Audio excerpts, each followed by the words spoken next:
इसमें 1,00,000 स्वर्ण मुद्राओं का दान, इतने मोतियों का दान, इतने हीरों का दान। आपसे कहा ना कि थोड़ा कठिन, पर सुनोगे तब भी गणेश भगवान की कृपा होगी। बोलो गणपति भगवान की। निभा नहीं सकोगे, खाली सुन लोगे तब भी फल मिले। 365 डलियों में मिष्टान्न भर करके दान कर। उद्यापन में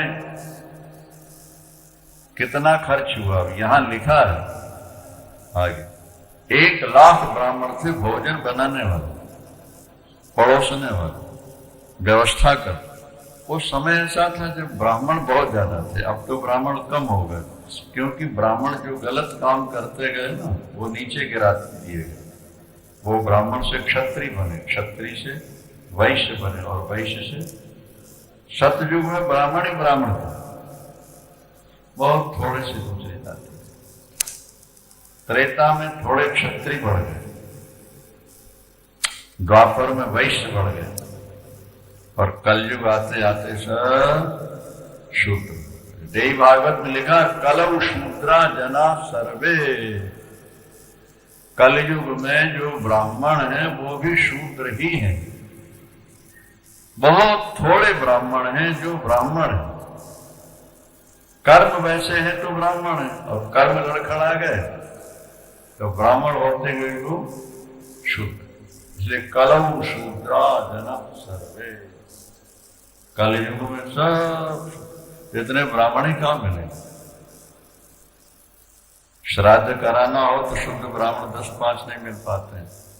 एक जगह कहीं कथा में जब वो श्राद्ध का समय आ गया या नवरात्रि का था तो ब्राह्मण बोला है तो देखा वो पैंट वैंट पहन करके आके बैठे हुए। क्या हमने कहा भाई ये ब्राह्मण है, कोई अंग्रेज को बुला लिया था। अब पद्धति बदलती जा। ब्राह्मण का शरीर गंगा जल की तरह पवित्र। यहीं आपको श्लोक मिलेगा।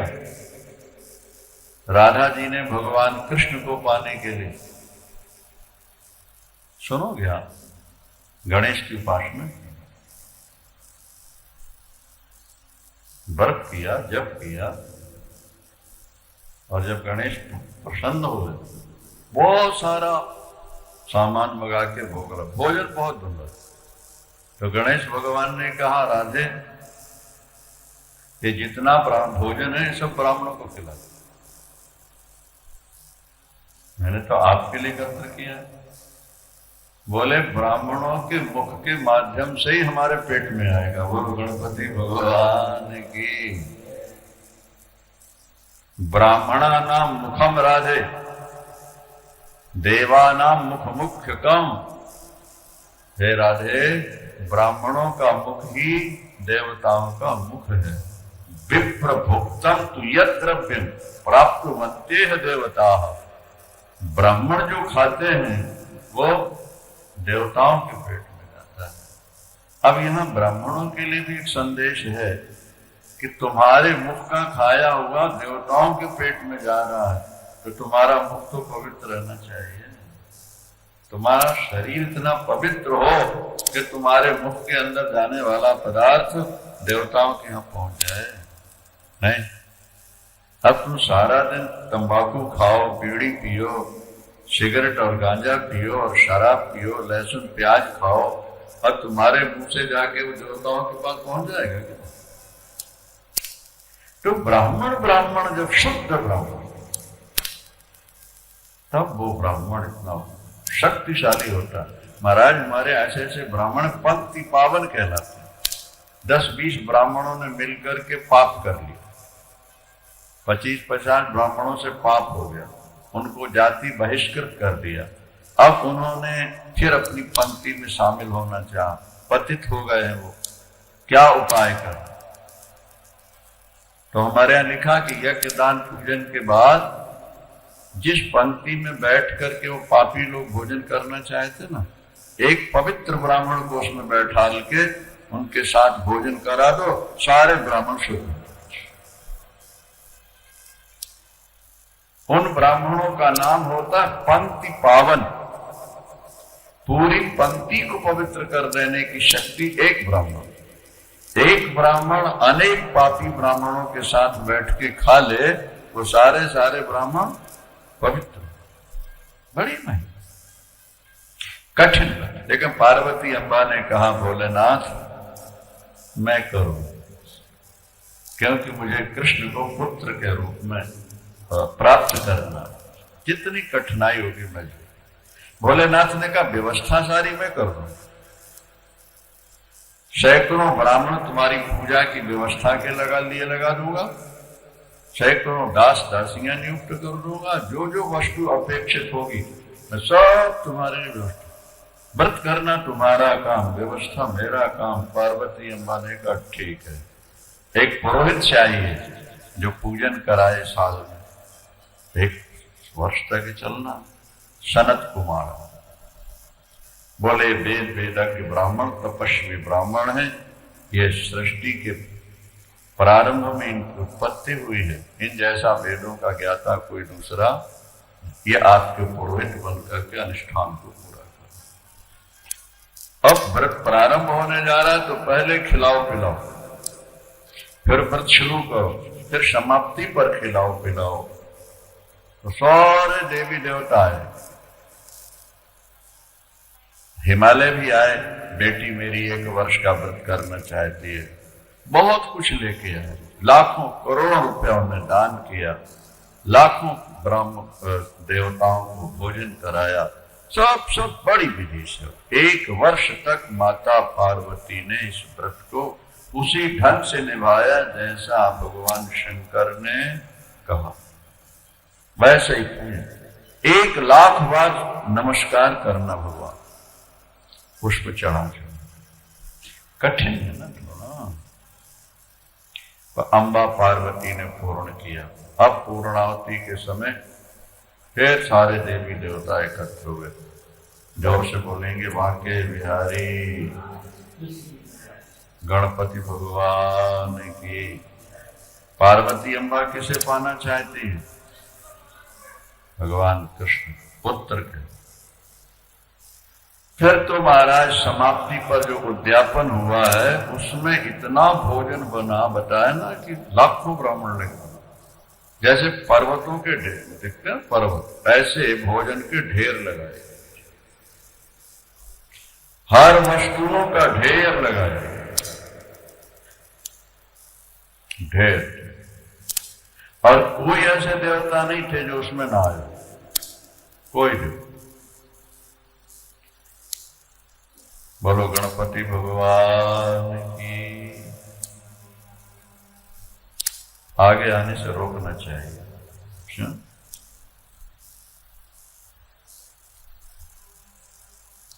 सभी सुनने बैठेंगे तो फिर सबका ध्यान बटेगा, तो एकाध कोई व्यवस्था में रह जाए तो सब सुन। अच्छा ध्यान से सुनिए आप। सनत कुमार जी ने बड़े विधि विधान से उद्यापन, बहुत विशाल मंडप बना और उसमें पूजा सेवा की प्रचुर वस्तुएं, प्रचुर मात्राएं में बहुत सारी वस्तुएं एकत्र की गई और दान कराया गया, हवन किया भगवान कृष्ण। सनत कुमार जी ने कहा मैंने व्रत में योगदान दिया, आपका व्रत पूर्ण कराया, अब मातेश्वरी कुछ दक्षिणा भी तो दो। तो देवियां तो भोली होते ही हैं, भावुक भी होती हैं, नहीं होती। तो पार्वती अम्बा ने कहा हाँ महाराज आपने बड़ा सहयोग दिया हमको, बड़े विधि विधान से आपने पूजन कराया, आप जो मांगेंगे मैं दे दूंगा। क्या बोल रहे हैं? आप जो मांगेंगी महाराज दे दो, क्योंकि आपने मेरा व्रत पूर्ण करा दिया, और व्रत पूर्ण हुआ है तो भगवान जरूर कृपा करेंगे, मेरे पुत्र बनेंगे। तो सनत कुमार ने मांग लिया, बोले भगवान शंकर हमको दे, अपने पति हमको दे, वो बोल के रहेंगे। ये आपने क्या मांगा? बोले आपने कहा जो मांगोगी मैं दूंगी, तो जो मन भाया मांग लिया, अब भोलेनाथ हमें दे दो। पार्वती ने कहा ये कैसा व्रत है? पुत्र पाने के लिए व्रत किया, पुत्र मिला नहीं और पति का भी वियोग है, लेकिन मैं तो शंकर के बिना रह ही नहीं सकती। सनत कुमार ने कहा हमको या तो दक्षिणा दो या अपना व्रत का पुण्य दे दो। जो व्यक्ति यज्ञ करके दक्षिणा नहीं देता उसका सारा पुण्य खत्म, छुट्टी। देवताओं ने भी कहा हाँ मां, अगर दक्षिणा देने की बात कह के विलंब किया तो दक्षिणा बढ़ती जाती, उसका ब्याज बढ़ता चला जाए। दे दो अपने वचन की। धर्म ने स्वयं कहा, विष्णु ने कहा, ब्रह्मा ने कहा, कितने देवता, सबने कहा कि हाँ। पार्वती ने कहा आप कैसी बातें करते, पति को दे दूंगा। मुझे पता था कि ब्राह्मण ये मांग बैठेगा, मैं ऐसा कभी ना कहती। मैंने तो सोचा था तपस्वी ब्राह्मण है, क्या मांगेगा, भक्ति ज्ञान वैराग कुछ मांगेगा, दे दूंगी, दिला दूंगी। मैंने तो मेरे प्राणनाथ को मांग लिया, मेरे प्राण मांगता तो मैं दे देती, पर इसे प्राणनाथ भोलेनाथ को मांग। देवताओं ने कहा मां ये तो देना पड़ेगा, नहीं तो व्रत आपका पूर्ण। या तो आप ऐसा कहती नहीं और कह दिया तो फिर जवाब, लेकिन मेरा क्या होगा, पुत्र मिला नहीं और पति का भी हो। तो भगवान विष्णु ने कहा कि गाय और शंकर एक बराबर, गाय और विष्णु एक बराबर। तुम एक गाय देकर के पति को लौटा दो, पहले संकल्प करके दे दो और बदले में फिर देखो गाय की कितनी महिमा है। इसीलिए हम लोग कहते हैं गोहत्या बंद, गौ माता की जितनी कीमत भगवान शंकर की है, जितनी कीमत भगवान विष्णु की है, उतनी ही कीमत एक देव। पार्वती को समझाया गया कि आप संकल्प दो और एक गाय दे करके। पार्वती जी ने कहा एक गाय देगी, मैं 1,00,000 गाय अभी दे दूंगी, पर मेरे भोले को साथ न ले जाइए, मैं उनके बिना जीवित नहीं रह सकता। आप संकल्प तो करो। लो महाराज हाथ में जल लेके जैसे सत्यभामा ने कृष्ण को दे दिया था ना, वही स्थिति बन गई। दे दिया और देने के बाद बोली कि लीजिए मैं 1,00,000 गाय आपको देकर अपने पति को वापस लो। ब्राह्मण ने कहा मैं तपस्वी ब्राह्मण 1,00,000 गाय के लिए रस्सियां कहां से लाऊंगा, कीले कहां गड़ाता रहूंगा, कहां ले जाके चढ़ाऊंगा। मैं तो फक्कड़ भजन नदी ब्राह्मण हूं, मुझे तो एक भोला मिल गया, मेरे साथ रहेगा तो मौज से रहेंगे। मैं गाय वाय नहीं रहता, मैं तो शंकर को ले चला। अब मां तो बेवकूफ, रोती रोती बेहोश, जैसे तैसे उनको सजग किया गया। आप घबराए नहीं, भोलेनाथ कहीं छूट जाएंगे नहीं, ब्राह्मण है, समझाएंगे हम लोग, मान। बस इतने में ही महाराज एक दिव्य तेज आकाश में प्रकट,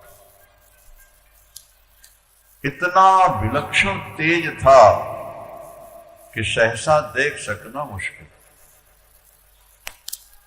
अनंत प्रकाश, अनंत प्रकाश, और उसके बीच में कोई एक आकृति सी भी नजर आ रही।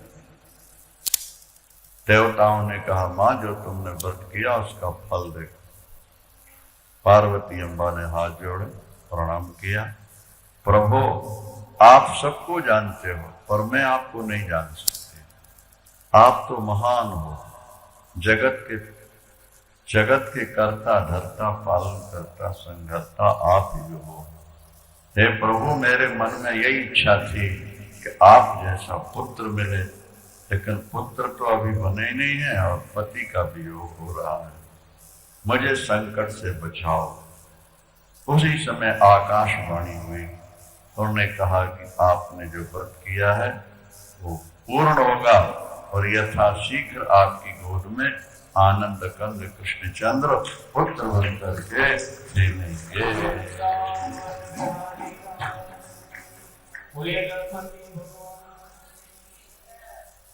आशीष मिला। देवताओं ने भगवान विष्णु ने कहा, बड़ी अच्छी बात, उन्होंने कहा देखो भाई, माता ने जो व्रत किया है ना, इस संसार को शिक्षा देने के लिए, संसार की नारियों के लिए। माता को व्रत करने की आवश्यकता नहीं है। ये तो जगत का उद्भव, पालन और संहार करने वाली, इनके तो संकल्प मात्र से करोड़ों देवता प्रकट हो सकते हैं, करोड़ों पुत्र प्रकट हो सकते हैं। तो जगन माता है और इन्होंने जो व्रत किया वो संसार को शिक्षा देने के लिए किया हुआ है। इनका व्रत पूर्ण है, इनकी इच्छा भी निश्चित पूर्ण। ऐसे भगवान विष्णु ने सावधान किया। यहाँ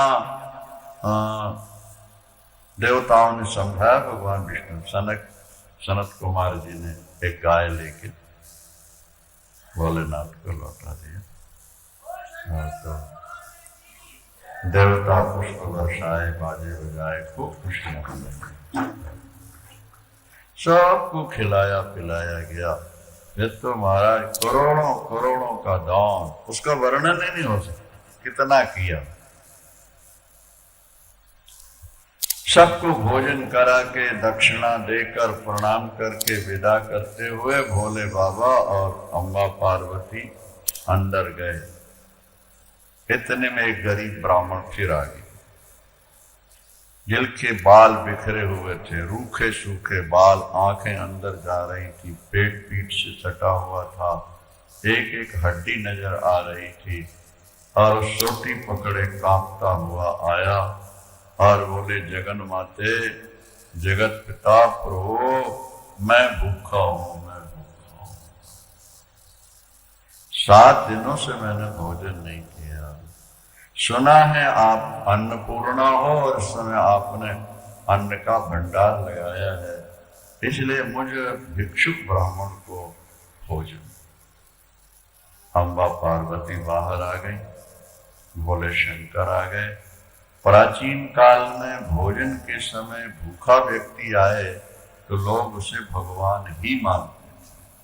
इसलिए वेद में लिखा है, अतिथि देवो भव, अतिथि देवो भव, मातृदेवो भव, पितृदेवो भव, आचार्य देवो भव और अतिथि देवो। माता को ईश्वर मानो, पिता को ईश्वर मानो, गुरु को ईश्वर मानो, और भोजन के टाइम में जो भूखा व्यक्ति आ जाए उसको भी ईश्वर मानो।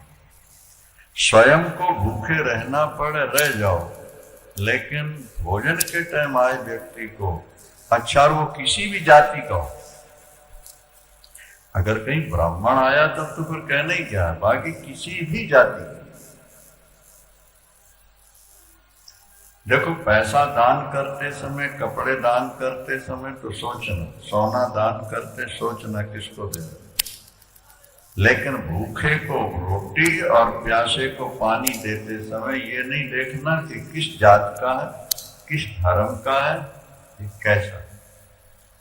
अगर वो ये कहता है कि बाबू पैसे दे दो, होटल में खा लूंगा, तो नहीं दे। वो ये कहता हो कि मुझे यहीं बैठाल के रोटी खिला दो, तो घर में तैयार ना हो तो होटल से नौकर के द्वारा मंगा के या खुद जाके लाके उसको, या उसको ले जाके वहां बैठा के खिला।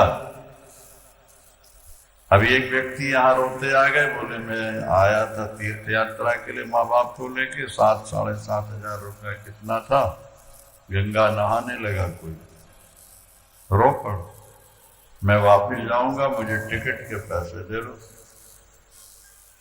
कितना लगेगा? 1,500 कितना बताया। तो हमने कहा पैसे तो हम नहीं देंगे, जहां आपको जाना है वहां की टिकट आप चाहो, हमारा व्यक्ति जाएगा, टिकट लेके आपको गाड़ी में बैठा। कहा ठीक है। भेजा यहां से व्यक्ति को, उसने टिकट ली, उनको दिया, ट्रेन में बैठे, ट्रेन चल पड़ी, तो वो लौट। हो सकता है कि वो आपसे किराए के लिए मांग रहा और आगे जाके शराब पी ले। समझ में आ रही बात कि नहीं आ रही?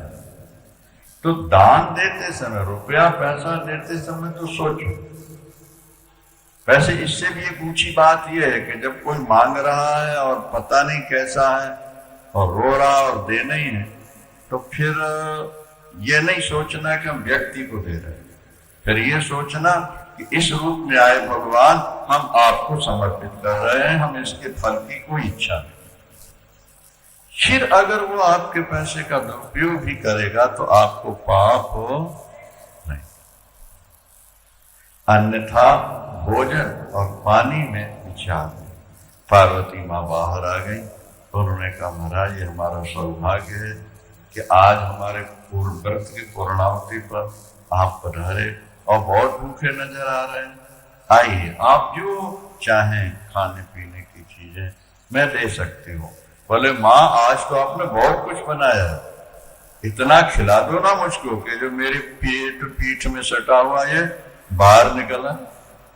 लंबोदर, उदर नाम पेट का होता है, और लंबो माने लंबा पेट, वो हो गए लंबोदर। गणेशी का पेट बाहर है ना। तो भगवान शंकर भी बाहर आकर बोलने लगे, बोले महाराज आप कहाँ से पधारे, आपने बड़ी कृपा की, पूर्णावती पर आप पधारे, बिराजिए और जो आपको खाना पीना होगा सब व्यवस्था हो जाएगी। बोले हाँ आप तो माता अन्नपूर्णा हो और मैं आपका बेटा हूँ, निराश्रित हूँ, मुझे खिला पिला दो। जो माँ तैयारी करने लगी, सामान ला कर रखने, वो ब्राह्मण अंतर ध्यान। और जैसे ब्राह्मण अंतर ध्यान हुआ, माँ घबरा गई कि ब्राह्मण के लिए मैं परोसने जा रही हूं और वो कहां चला है, क्या अपराध हो गया मुझसे, मेरा व्रत भंग हो जाएगा। भोलेनाथ भी सोचने लगे। इतने में आकाशवाणी। क्या आकाशवाणी हुई? पार्वती की, माता आपने जिनके लिए व्रत किया, आपका व्रत पूर्ण हुआ, वही गरीब ब्राह्मण के रूप में आपके पास आए और आपसे बात करके अंतर ध्यान हो गए। आप अपने कमरे में शयन कक्ष में जाके देखें, साक्षात कृष्ण आपके बिस्तर पर लेटे हुए हैं।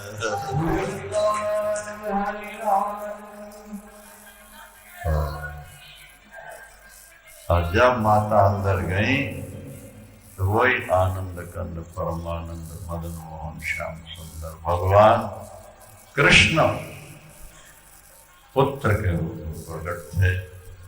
देखकर एकदम बाहर आई दौड़ते, भोलेनाथ बोल आइए ना आइए, देखिए देखिए क्या अंदर। भोलेनाथ गए, देखा भगवान कृष्ण ही पुत्र बनकर के आए। वही छटा, वही छवि, वही सुंदरता। इसलिए पहला नाम था ना सुमुख, सुमुखश्चैकदन्तश्च। भगवान सुमुख, बड़ा विशाल भाल, विशाल नेत्र, गोल कपोल, घुंघराले बाल, अलका बली। किससे उपमा दी है? बोले कोई उपमा के लिए संसार में वस्तु नहीं। फिर तो अम्बा पार्वती ने गोद में ले लिया, छाती दूध पिलाने लगी और भगवान कृष्ण दूध पी रहे थे और देवता पुष्प वर्षा के बाजे बजाए। अब फिर आशीर्वादों की झड़ी लगी और हिमालय ने जब देखा कि मेरी बेटी का बेटा हुआ, क्या खुशी मनाई उन्होंने। देवताओं ने अपने अस्त्र शस्त्र सब, आगे कथा लंबी मिल सुनेंगे आप लोग। और ये सर्वाध्यक्ष गणाध्यक्ष कैसे बनेंगे, ये सारी कथाएं हैं, वो कल प्रातः काल आप लोग। आपका भविष्य बढ़िया बनेगा। गणेश भगवान आपकी रक्षा करते हैं, प्रत्यक्ष देवता है। महाराष्ट्र में तो बहुत ज्यादा पूजा है गणेश, अष्टगण नहीं, और इसीलिए वहां लक्ष्मी का भंडार। बंबई जाओ तो पहले गणेश ही जी मिलते हैं, इस तरह से ना? गणेश भगवान परम मंगलदायक है, कल्याणकारी देवता है, विघ्न विनाशक है। सनातन धर्म के हर परिवारों में गणेश भगवान की पूजा होती है। दीपावली के दिन लक्ष्मी, गणेश, सरस्वती, कुबेर की पूजा घर घर में होती है। ये मंगल के दाता हैं, विघ्नों के निवारक हैं, इसलिए इनका स्मरण पूजन वंदन सदा होता रहना चाहिए। जब शनि की दृष्टि से गणेश भगवान का सिर उड़कर गोलोक चला गया, भगवान नारायण ने गज का सिर जब लगाया तो गणेश भगवान गजानन कहलाए। गज माने हाथी का, आनन माने मुख है जिनका, वे गजानन कहलाते। आनन मुख को कहते हैं, गजानन। गज शब्द को उल्टा कर दो तो जग हो जाता है। ये सारा जग ही गज है, और नीचे धड़ है, ऊपर सिर है, नीचे चेतन तत्व है, उसके ऊपर ये जड़ जगत है। जगत का मूल आधार चेतन। ये संसार किसके ऊपर टिका हुआ है? बोले चेतन परमात्मा के ऊपर ये टिका हुआ है। तो गज ही जग है। ये जगत अखंड सच्चिदानंद चैतन्य परमात्मा के ऊपर टिका हुआ। और इस जग में जब हम गणपति को अपना लक्ष्य बना लें, गणपति से प्रेरणा लेकर के हम यदि अपना कार्य करें, तो हमारे बहुत सारे बिगड़े कार्य अपने आप बनने लगते हैं। गणेश भगवान शांति के देवता हैं, बहुत शांत हैं, और सभी देवता इनकी स्तुति करते हैं। यहां भगवान विष्णु ने जो स्तुति की वो श्रवणीय है। भगवान विष्णु ने कहा कि हे गजानन, आपका आदि और अंत कोई नहीं जानता। आप सच्चित आनंद स्वरूप हो। आपके द्वारा ही संसार की उत्पत्ति, पालन और संहार होता है। आप अनंत करुणामय हैं। आपने सदा भक्तों का हित ही सोचा। आपके गुणों का वर्णन करने में सरस्वती और शेष नाग भी समर्थ नहीं है, ऐसा भगवान विष्णु स्वयं कहते हैं। हम त्रिदेव ब्रह्मा विष्णु महेश आपके संरक्षण में ही अपना कार्य संपन्न कर पाते हैं। अन्यथा विघ्न बाधाओं के कारण हम अपने कार्य में सफल न हो पाते। हम आपके चरणों में सादर प्रणाम करते हैं। गणपति भगवान की रिद्धि और सिद्धि, सिद्धि और बुद्धि, शुभ और लाभ, ये सब आपके पास है। पुत्रों का नाम है शुभ और लाभ, पत्नी है सिद्धि और बुद्धि। बुद्धि से लाभ होता है और सिद्धि से शुभ होता है। ये आगे आप सुन पाएंगे। अगर व्यक्ति के पास ठीक ठीक बुद्धि हो और प्रारब्ध साथ दे दे तो धन कमाने में कोई कठिनाई नहीं होती। कथा सरित सागर में कथा आती है कि एक बुद्धिमान व्यक्ति के पास संपत्ति के नाम से एक मरी चूहिया, चूहा होता है, चूहा, मरी चूहिया। और उससे वो अरबपति बना।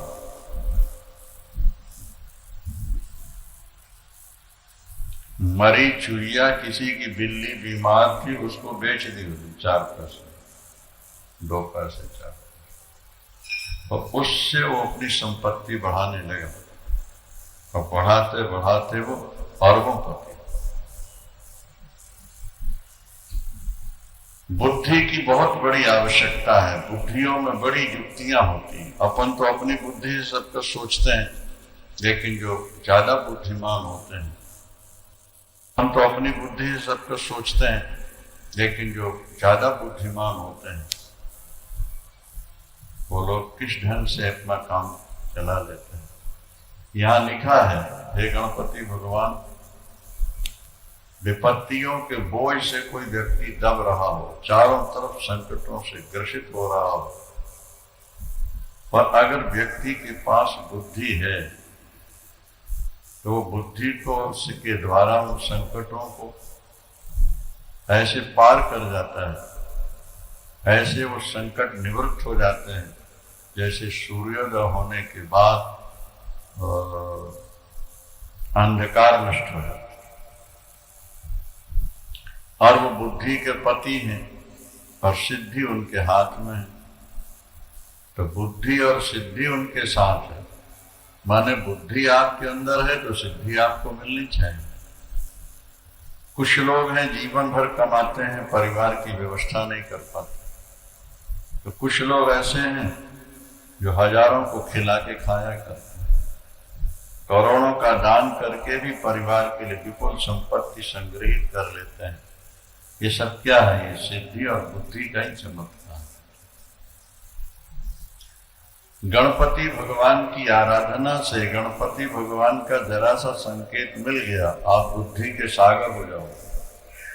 सिद्धियां दौड़ी दौड़ी आपके घर आई, अष्ट सिद्धि, 9 निधि, 64 योगिनी, ये सब इन्हीं के पास, इन्हीं के इशारे से काम कर। इनके इशारे को ना ब्रह्मा मोड़ सकते हैं, ना विष्णु, ना शंकर। आगे आप सुन पाओगे। ऐसे भी दैत्य हैं जिन्होंने गणपति को प्रसन्न करके वर मांग लिया, और उसी आधार पर दैत्यों ने ब्रह्मा, विष्णु, महेश को बंदी बना लिया। पर चूंकि गणेश का दिया हुआ वर है, इसलिए कोई उसको टाल नहीं सका, मेट नहीं सका, कथा में नहीं। और फिर समग्र देवताओं ने मिलकर के गणपति की आराधना की, और तब गणपति भगवान ने अपनी बुद्धि से उन देवताओं का कष्ट मिटाया। गणपति भगवान की। बीच में कार्तिकेय का भी प्रसंग है। एक तारकासुर नाम का दैत्य हुआ, उसने ब्रह्मा से कठिन तप के बाद वर मांगा था कि शंकर से उत्पन्न पुत्र ही मुझे मार सके। उसे मालूम हो चुका था कि भगवती सती शरीर छोड़ चुकी है और भगवान शंकर समाधि में जा चुके हैं। भगवान शंकर की समाधि लाखों वर्ष की होती है, और अब दूसरा विवाह कराएंगे नहीं, संतान होगी नहीं, मैं अमर हो जाऊं। तारकासुर। और वर के आधार पर उसने तीनों लोगों पर विजय प्राप्त की। देवताओं को बहुत सताया है। देवताओं ने मिलकर के प्रार्थना की, यहाँ पार्वती का तप, वहां भगवान शंकर से प्रार्थना की, प्रभु आप विवाह करा लें, आपके विवाह से जगत का कल्याण होगा। देखो, नारद जी कहते हमारा विवाह हो जाने दीजिए, तो भगवान बंदर का मुख दे देते हैं, शादी नहीं होनी। और भोलेनाथ ध्यान में बैठे हैं तो कामदेव को भेजकर उनकी समाधि खोलते हैं और प्रार्थना करते हैं कि आप शादी करा। कारण स्पष्ट है, भगवान शंकर के विवाह से जगत का कल्याण होगा, पर नारद के विवाह से नारद का जीवन बर्बाद हो जाएगा। इसलिए नारद चाहते हैं मेरी शादी हो, तब भी भगवान नहीं होने देते। और भोलेनाथ समाधि में बैठे हैं तब भी भगवान प्रार्थना करते हैं। रामायण में लिखा है कि अब विनती मम सुनहु शिवो, जो मुँह पर निज नेह, तो जाय विवाह शैल नहीं, यही मुझ मांगे जो। भगवान राम भोलेनाथ के पास पहुंचे, हाथ जोड़कर भगवान शंकर की स्तुति और प्रार्थना की। भोलेनाथ ने कहा वर मांगो। बोले जाय विवाह शैली, आप पार्वती के साथ विवाह कराने। भगवान शंकर ने कहा यद्यपि उचित नहीं, एक शादी करा के देख ली, क्या लाभ होगा। फिर भी आपका आग्रह है और विवाह से देवताओं का दुख दूर हो सकता है, तो मैं शादी के लिए तैयार। पार्वती के साथ विवाह हुआ। अब पार्वती के से जो पुत्र उत्पन्न हो वो देवताओं का सेनापति बनकर तारकासुर को मार सकता है। तो कार्तिकेय भगवान की उत्पत्ति हुई। भगवान शंकर का जो दिव्य तेज है उसे कोई धारण नहीं कर सका, और अंत में वो सरकंडों में जाकर के तेज पुत्र के रूप में प्रकट हो जाता है। कृत्तिकाएं बद्रीनाथ से आ रही थी, सरकंडों के बीच में देखा है कि दिव्य तेज प्रकाश निकल रहा है। यहाँ कौन ऐसी अलौकिक वस्तु है जिससे तेज निकल रहा है। वो गई और उन्होंने देखा एक बालक बड़ा सुंदर वहां पड़ा हुआ है। 6 ने उठा लिया। कृत्तिकाएं 6 हैं। 6 कृत्तिकाओं ने उठाया और उनको ले गई अपने। सबकी इच्छा थी कि हम इससे दूध पिलाएं, हम पिलाएं। वो कह रही थी पहले हम पिलाएं और हम पिलाएं। तो कार्तिकेय भगवान ने अपने 6 मुख बना दिया। हाँ, एक एक कृत्तिका दूध पिला दे। भगवान किसी की कामना अधूरी नहीं रखते। अगर आपका सत्संकल्प है, आपके संकल्प से किसी की हानि नहीं हो रही, तो भगवान वो संकल्प को। यदि आपके संकल्प से आपकी या दूसरों की हानि होने वाली है, तो फिर परमात्मा मांगने पर भी नहीं देते।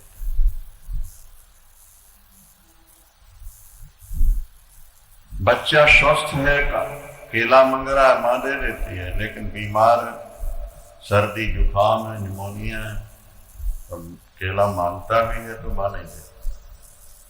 तो केला खिलाने में भी प्यार है और केला न देने में भी प्यार है।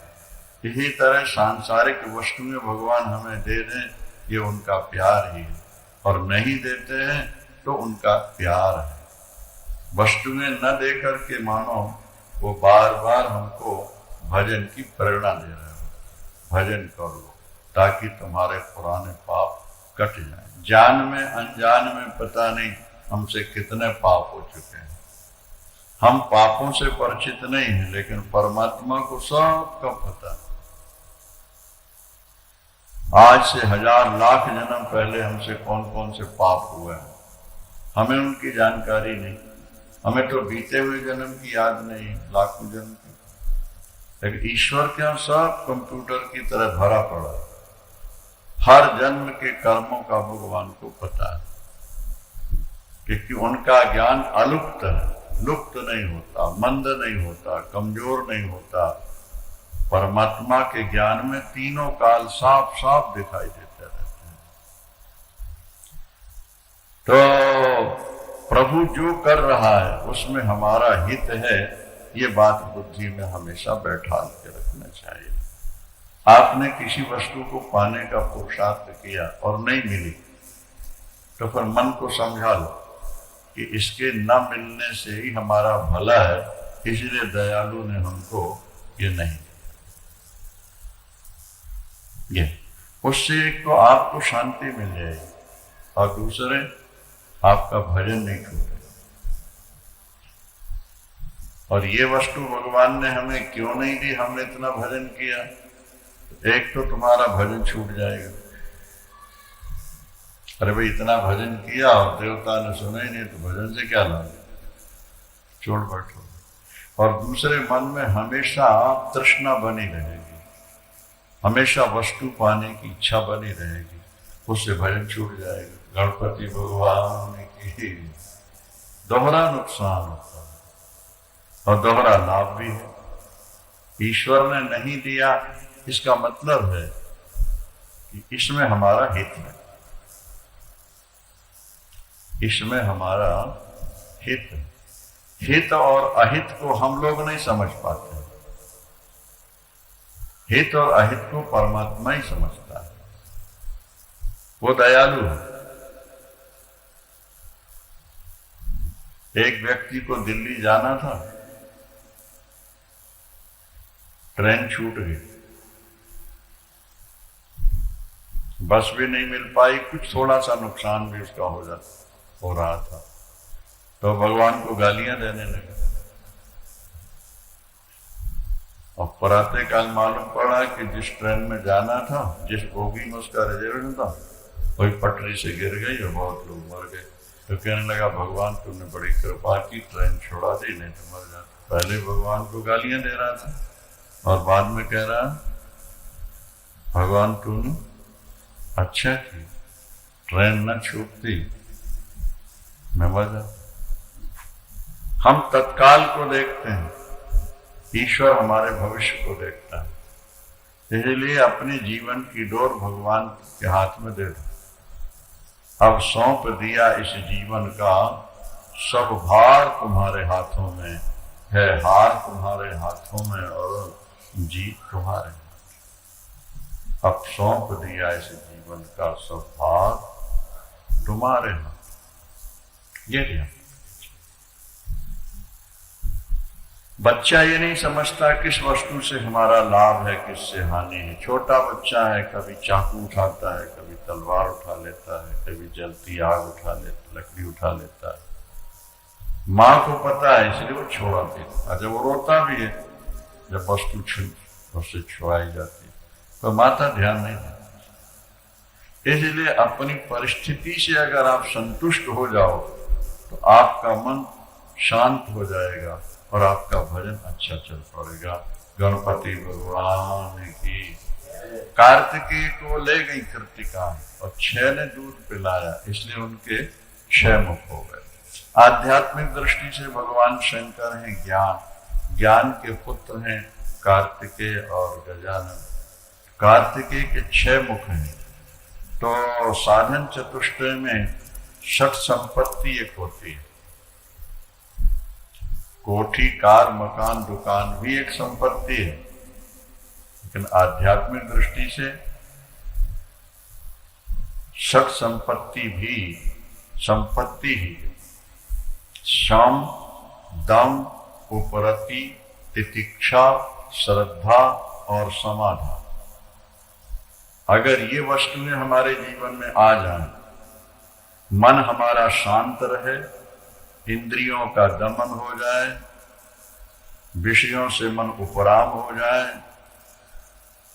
तितिक्षा दुख सुख सहने की शक्ति प्राप्त हो जाए, श्रद्धा शास्त्र गुरु के वचनों में श्रद्धा हो जाए, मन में किसी प्रकार का संशय न रह जाए, ईश्वर है या नहीं, मिलेगा या नहीं, इस प्रकार का संशय न रह जाए, इसको संपत्ति कहा है शास्त्र में। षट संपत्ति क्या? ये बहुत बड़ी संपत्ति है आपके जीवन। जैसा कि शास्त्रों में कहा गया कि भगवान संसारी सुख दे तो ये भगवान की सामान्य कृपा है, और भगवान दुख दे के संतों से मिला दे, भजन से जोड़ दे, तो ये भगवान की विशेष कृपा है। बोले गणपति भगवान की। यहां भी जो महिलाएं या पुरुष बैठे हैं, सामान्य स्थिति के लोग ही बैठे हुए हैं, नहीं एक आध दो किसी को छोड़ दिया जाए तो बाकी सामान्य मिडिल क्लास के जो अरबपति खरबपति हैं, उनको टाइम नहीं इतना बैठने भजन पूजन करने, वो तो व्यस्त हैं अपने कार्य। तो भगवान जब भजन कराना चाहते हैं तो जीव की स्थिति ऐसी बना देते हैं। ताकि वो भजन कर सके, पूजन कर सके, सत्संग करे, कथा में बैठ सके। बोलिए गणपति भगवान की। कार्तिकेय को 6 कृतिकाओं ने पाला और अंत में देव समुदाय ने देवर्षि नारद ने जाकर कहा कि देवियों ये तुम्हारे पुत्र नहीं, ये तो शिव पुत्र हैं, पार्वती पुत्र हैं, देव कार्य के लिए इनको उत्पन्न किया गया है। आप इन्हें भोलेनाथ के पास, पार्वती अम्बा के पास भेज दें और फिर इनके माध्यम से हम तारकासुर का वध कराएं। उससे कृतिकाओं को बड़ा क्षोभ हुआ, दुख हुआ, लेकिन फिर भी वो ले गए और पार्वती माँ की गोद में देते हुए फूट फूट के रो पड़ी। किसी को अपना बना लेना तो सहज है, सरल है, लेकिन फिर उससे नाता तोड़ना बड़ा कठिन होता। क्या सीमेंट से 2 ईंटों को तोड़ देना जितना, जोड़ देना जितना सरल है, पक जाने के बाद उसको तोड़ना उतना ही कठिन है। कृतिकाएं रो पड़ी फूट फूट करके कि मां, अगर हमें मालूम होता है कि आपके हैं तो हम इतना प्यार न करते,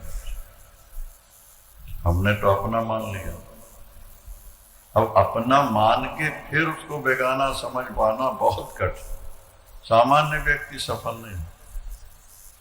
फिर भी हमने जो सेवा की उसका फल क्या होगा? तो मां ने कहा कि तुम्हारे नाम से इनका नाम रख देते, तुम कृतिकाओ हो ना, इनका नाम रख देते हैं कार्तिकेय। कार्तिकेय सदानंद इनका नाम हो ही गया, उससे 6 कृतिकाओं का बोध होता है। फिर कार्तिकेय भगवान ने देवताओं का सेनापतित्व स्वीकार किया है और अंत में तारकासुर से युद्ध करके तारकासुर को मारा है। देवता पुष्प वर्षाए, बाजे बजाए और जय जयकार करते हैं। दोनों भाई आपस में बड़े प्यार से रहते, दोनों भाइयों में बड़ा प्यार है, गणेश और कार्तिक। और खेलते रहते हैं, और खेलते भी हैं और लड़ते भी हैं और शिकायत भी करते हैं। ये बराबरी के जो बच्चे होते हैं ना दोनों, नहीं 1-2 साल के अंतर के, ये अलग भी नहीं रह सकते और बिना लड़े रह भी नहीं सकते। गणपति भगवान ये आपस में लड़ते रहते, दोनों खेलते हैं, गणपति और कार्तिकेय। कई पानी उछालते हैं एक दूसरे के ऊपर। तो गणेश भगवान तो पानी भर लेते हैं पेट में और फिर सूंड के द्वारा। अब कार्तिकेय तो चारे हाथों से उलीचेंगे, अपनी लंबी सूंड करके ऐसा उलीचते हैं कि आंखों में पानी भर जाता। आके शिकायत करते हैं। कभी लड्डुओं के साथ खेलते हैं तो गणेश जी लड्डू लेकर के उछाल देते और कार्तिकेय पकड़ने लगे तो अपनी लंबी सूंड करके पहले पकड़ लेते हैं। तो शिकायत है। कभी कार्तिकेय भगवान गणपति को दबा देते हैं, कभी गणपति कार्तिकेय को दबा देते हैं। कभी गणपति रोते हुए आते हैं, कभी कार्तिकेय आते हैं। माता पिता इनकी लीलाएं देखकर प्रमुदित और प्रसन्न रहते हैं। एक बार ब्रह्मा जी एक दिव्य फल लेके आए, मोदक लेके आए, पार्वती अम्बा के हाथ में रख दिया। बच्चों का स्वभाव होता है माता पिता के हाथ में कोई चीज देखें तो दौड़ पड़ते हैं, तो दोनों दौड़ पड़े, माँ हमें दे दो, माँ हमें दे दो। बोलो गणपति भगवान की। उस फल को पाने के लिए दोनों उलझ गए। अब मां पार्वती ने कहा ब्रह्मदेव आप एक फल लाए, या तो दो लाते या न लाते हैं। अब बताइए मैं दोनों में एक फल किसको दूं? अब फल में बड़ा चमत्कार है, मोदक जैसा हाथ में गणेश।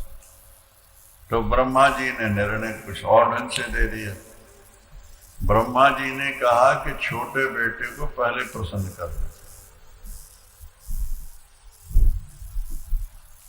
क्यों? बड़ा बोले बड़ा तो समझदार है, पर छोटा तो भी ना समझ रहे, इसलिए पहले छोटे को खुश करो, बड़ा तो खुश।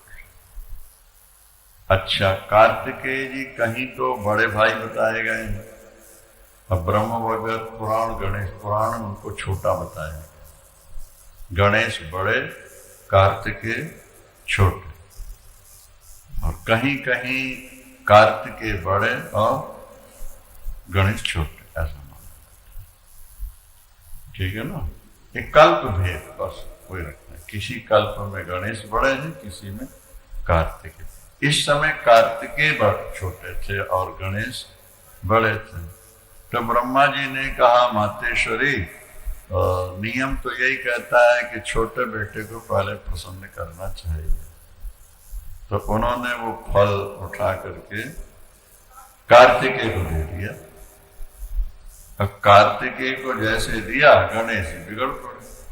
और बिगड़ना क्या था, ऐसा झंझावात, ऐसे आंधी और तूफान, ऐसा विकराल रूप गणेश का हो गया कि ब्रह्मा जी भी कांप गए।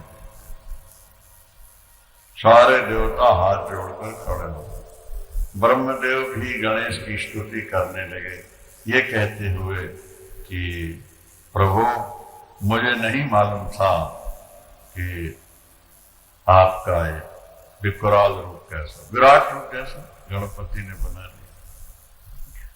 और जब विकराल रूप में हुए तो चंद्रदेव हंस पड़े, आहा हा, क्या सुंदरता दी है भगवान। किसी की कुरूपता पर हंसा मत करो भाई, नहीं। और ये सुंदरों का स्वभाव होता है कि किसी असुंदर को देखेंगे तो मुंह बिचकाने लगते हैं, हंसने लगते हैं। अगर हमें ऐसा कुरूप बनाया होता भगवान ने तब क्या होता? इसलिए कुरूपों को देख के, तो गणपति का जब रूप देखा तो चंद्रदेव ठहाका मार के हंस पड़े, हा क्या सौंदर्य भगवान ने व्यंग किया ना। गणेश जी को आ गया क्रोध। उन्होंने कहा रे चंद्र तू अपनी सुंदरता पर नाज करता है, अभिमान करता है, जा मेरा श्राप है, तुझे कोई देखेगा नहीं, मेरी कांति क्षीण हो जाए, नष्ट हो जाए। अरे महाराज चंद्र तो कांतिहीन राहु की तरह हो गए। ग्रहण पड़ता ना राहु, अरे काले काले, कांति चली गई। अब चंद्रदेव बड़े रोए, बड़े घबराए, बहुत प्रार्थना की। गणेश भगवान थोड़ी देर में शांत भी हो गए। सारे देवताओं ने मिलकर कहा गणेश जी से, हे विनायक, हे प्रभु, आपके लिए श्राप को दुनिया में कोई मेट नहीं सकता, इसलिए आप ही मेट पाओगे। और अगर चंद्र कांतिहीन हो गया, अदर्शनीय हो गया, तो अनाज में बीज पड़ेगा नहीं, देवताओं को भोजन मिलेगा नहीं, इस सृष्टि नष्ट हो जाएगी। हम कहा करते हैं कि नर मादा से संतान होती है, ये प्राय नियम देखा जाता है मनुष्यों में, पशुओं में, पक्षियों में। अच्छा, वृक्ष स्वतंत्र रूप से फल कैसे दे देते, वहां नरमादा का संबंध क्यों नहीं? बोलो गणपति भगवान की सियावर। संतान भी तो एक फल है ना भाई, नहीं? संतान क्या है? जैसे वृक्ष में फल लगता है, इसी तरह माता में फल लगता है। पिता के संयोग से माता के अंदर फल लगता है, पुत्र और पुत्री फल के। इसलिए बंध्या स्त्री का प्रातः काल लोग मुंह नहीं देखते। क्यों नहीं देखते? बोले ये कैसी स्त्री है जिसके शरीर में फल ही नहीं लगा, ये तो बिना फल की औरत है। तो जिसके फल नहीं लगा जिंदगी में, उसका दर्शन करने से दूसरों को फल क्या मिले? क्या? तो ये फल है। अब प्रश्न ये है कि वृक्षों में कहीं संबंध नहीं, अकेले अकेले खड़े हैं। आम अकेला खड़ा है, संतरा, अनार, ये सब अकेले हैं कि नहीं? बोलो भाई। तो फिर इनमें फल कैसे लगा? क्यों लगा? विचारणी बात है कि नहीं? उसका उत्तर ये है कि यहां तो व्यक्तिगत रूप से गर्भाधान होता है और तब संतान होती है, और वृक्षों में सामूहिक गर्भाधान। चंद्र देवता अपनी किरणों से अमृत रूपी बीज बो देते। चंद्र देवता नहीं, बीज रूप से अमृत की वर्षा करते। तो कनक में सीटी निकली तो बाल निकली तो दाने आ गए, तो धान में भी दाने आ गए, तो आम में, केला में, अमरूद में, संतरों में भी फल लगे। इसलिए चंद्र जो है ये अमृतस्रावी माना जाता है। चंद्र की किरण जिस पेड़ में न पड़े उस पेड़ में बीज नहीं लग सकते, ऐसी माना जाता है। जिस पेड़ में चंद्र की किरण का स्पर्श न हो तो फल स्वादिष्ट नहीं होगा, होएगा नहीं फल, और हुआ भी स्वादिष्ट। देवताओं ने प्रार्थना की, प्रभु आपने चंद्रदेव को अभिशप्त कर दिया, श्राप दे दिया, अनाज होगा नहीं, हवन पूजन नहीं, देवता मरेंगे और मनुष्य भी खत्म हो जाएंगे। क्या चाहते हो आखिर आप? चंद्रदेव को कांति पुनः दे। ठीक है, चंद्रदेव को भी देखा कि हाथ जोड़े खड़ा रो रहा था, ये कहते हुए कि गणपति भगवान मुझसे अपराध, मेरा प्रमाद है, मेरे सौंदर्य का मुझे अभिमान था, इसलिए मैं आपका अपमान कर बैठा। लेकिन जैसा भी हूं आपका हूं, भोलेनाथ और गणपति भगवान मुझे अपना स्वीकार। देवताओं में एक ये विशेषता है कि जब जीव देवताओं के शरणापन्न हो जाते हैं तो कितने ही अपराध किए हो, देवता उसको माफ कर। पराम्बा भगवती के चरणों में जो आए, अपराधी से अपराधी आए, उन्होंने त्याग नहीं किया। भगवान राम ने तो घोषणा कर दी कि करोड़ों ब्राह्मणों की हत्या करने वाला भी अगर मेरी शरण आता है तो मैं उसका त्याग नहीं। कोटि विप्रबध लाग जाहो और आए शरण तजो नहीं ताहो, जो नर हो चराचर द्रोही, आवै समय शरण तक मोही। तो तज मद मोह कपट छल नाना, ओ करो सद्यते साधु समान। गीता में भी भगवान ने कहा, अपिचेत सुदुराच भजते माम अनन्य भाग। महान से महान पापी व्यक्ति भी अगर अनन्य रूप से मेरा भजन करता है तो मैं उसे संत बना देता हूं, उसका त्याग। गणपति भगवान ने देखा चंद्रदेव रो रहे थे, हाथ जोड़कर विनम्र भाव से स्तुति कर रहे थे, अपराध हो गया, लेकिन जैसा भी हूं आपका हूं। देवता भी स्तुति कर रहे थे, बस गणेश भगवान तो समझ। उन्होंने कहा अच्छा चलो, 365 दिन माने जाते हैं आप लोगों के, 364 दिन तो तुम जगत पूज रहोगे, लोग तुम्हारा दर्शन करेंगे, पूजन करेंगे, खुशियां मनाएंगे। लेकिन जिस दिन मेरा जन्म हुआ है भाद्रपद चौथ, शुक्ल पक्ष के चौथ का चांद नहीं देखना, नहीं देखना, कोई नहीं देखेगा, ताकि लोगों को मालूम पड़े कि किसी की कुरूपता पर हंसने वालों को क्या दंड मिलता है। संसार की शिक्षा के लिए मैं तुम्हें ये दंड दे रहा हूं। बाकी दिन तुम दर्शनीय रहोगे, लेकिन भाद्रपद शुक्ल चतुर्थी के दिन चांद को नहीं देखना, नहीं देखना। यहां साफ लिखा है कि जो भाद्रपद शुक्ल पक्ष की चौथ की चांद को देखते हैं उनको कलंक जरूर है, मिथ्या कलंक जरूर है। अब अंग्रेजी के हिसाब से कोई निश्चित डेट तो बताई नहीं जा सकती, क्योंकि डेट आगे पीछे हो जाती है। बस इतना समझ लो कि जन्माष्टमी के बाद जो अमावस्या आती है और अमावस्या के बाद चौथे दिन